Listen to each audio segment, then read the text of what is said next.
नमस्कार दोस्तों, मैं हूं पवन कुमार द्विवेदी और आज मैं आप लोगों को गंगा मैया यानी गंगा नदी के उत्पत्ति, विकास एवं समागम की पूरी जानकारी बताऊंगा। कहां से कैसे गंगा माँ की उत्पत्ति होती है और अपने देश में कितनी दूर बहने के बाद वो समुद्र में जाके समाहित होती हैं। तो आप लोगों का ज़्यादा समय न लेते हुए मैं सीधे ले चलता हूँ आप लोगों को वीडियो पे। देखिए, यहाँ पे गंगोत्री, केदारनाथ और बद्रीनाथ, ये हमारे 3 धार्मिक स्थान हैं, जहाँ से गंगोत्री के स्थान से भागीरथी की रूप में छोटी सी एक नदी की उत्पत्ति होती है। वहीं केदारनाथ से मंदाकिनी नाम से एक छोटे रूप में एक नदी की उत्पत्ति होती है और तीसरी तरफ बद्रीनाथ से अलकनंदा नदी की उत्पत्ति होती है। वहीं धौली गंगा भी स्थान है, वहाँ से भी एक छोटे जल की धारा आती है। तो बद्रीनाथ और धौली गंगा से अलकनंदा में आकर विष्णु प्रयाग में मिलती हैं। इसके बाद आप देखेंगे कि अलकनंदा ये नंद प्रयाग में आके मिलती हैं। यहीं पे पिंडार गंगा, इनकी छोटी छोटी, इनमें और भी बहुत सी आगे जल धाराएँ मिलती जाती हैं कर्णप्रयाग में। और आगे चल के कर्णप्रयाग से आगे जहाँ पे आगे मंदाकिनी मिलती हैं नंद प्रयाग अलकनंदा से, वो रुद्रप्रयाग स्थान कहलाता है, रुद्रप्रयाग। उसके बाद आगे चलते हुए भागीरथी भी आ जाती हैं और देवप्रयाग में सभी नदियाँ मिलकर एक नया नाम गंगा का रूप ले लेती हैं और आगे चल के यही गंगा नदी हमारी बहुत पवित्र और हमारे आस्था को मानने वाली साबित हुई।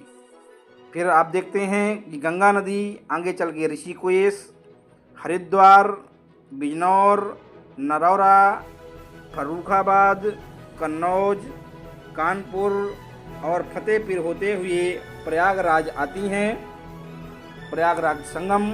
और वहीं दूसरी तरफ यमुना जी के बारे में देखिए, जो यमुनोत्री से एक छोटी जल की धारा निकलकर और एक हिंडन नाम से स्थान है, वहाँ से भी एक जल की धारा निकलकर गौतम बुद्ध नगर में आती हैं। यहीं पे चंबल, सिंध, बेतवा और केन, ये 4 छोटी छोटी नदियाँ मिलती हैं। यमुनोत्री और हिंडन से आए हुए जो जल की धारा है, जहाँ पे ये मिलती हैं, वहीं से उस नदी का नाम हो जाता है यमुना नदी। ये चलते हुए प्रयागराज में आकर गंगा नदी से मिलती हैं, जहाँ संगम नाम है।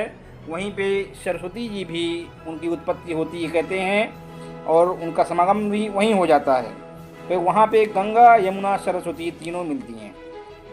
आगे चल के प्रयागराज से मिर्ज़ापुर, वाराणसी, गाजीपुर, छपरा, पटना, हाजीपुर और भागलपुर, इन सब में बीच बीच में और भी बहुत सारी नदियाँ, जैसे छपरा में घाघरा नदी आके मिलती है, हाजीपुर में गंडक नदी आके मिलती है, भागलपुर में कोसी नदी आके मिलती है, वहीं पटना में सोन नदी आके मिलती है। और बहुत ही विस्तार रूप धीरे धीरे गंगा जी का होता जाता है। भागलपुर के बाद साहेबगंज, पाकुर, इसके बाद फरक्का में बहुत बड़ा डैम बना हुआ है फरक्का बैराज के नाम से, और गंगा जी कोलकाता में प्रवेश करती हैं हुगली नदी में। हुगली नदी में मिलने के बाद ये गंगा सागर द्वीप में जाती हैं और उसके बाद बंगाल की खाड़ी में समाहित हो जाती हैं। अब रूट देखें तो उत्तराखंड से इनकी उत्पत्ति होने के बाद 310 किलोमीटर ये उत्तराखंड में बहती हैं। इसके बाद आप देखेंगे उत्तर प्रदेश में 1140 किलोमीटर ये बहती हैं। बिहार में 455 किलोमीटर की यात्रा करने के बाद फिर 40 किलोमीटर बीच में थोड़ा सा झारखंड आ जाता है, ये साहेबगंज और पाकुर। इसके बाद पश्चिम बंगाल में प्रवेश करती हैं, जहां पर 520 किलोमीटर की यात्रा करने के बाद पापियों के पाप धोते धोते वो समुद्र में जाके समागम उनका हो जाता है। दोस्तों, आपको मेरी वीडियो कैसी लगी आप लोग कमेंट में ज़रूर बताएं, और ऐसे ही डेली नई वीडियो के लिए आप कृपया PKD सतना चैनल को लाइक करके, सब्सक्राइब करके बेल आइकन ज़रूर दबाएं। धन्यवाद। जय गंगा मैया।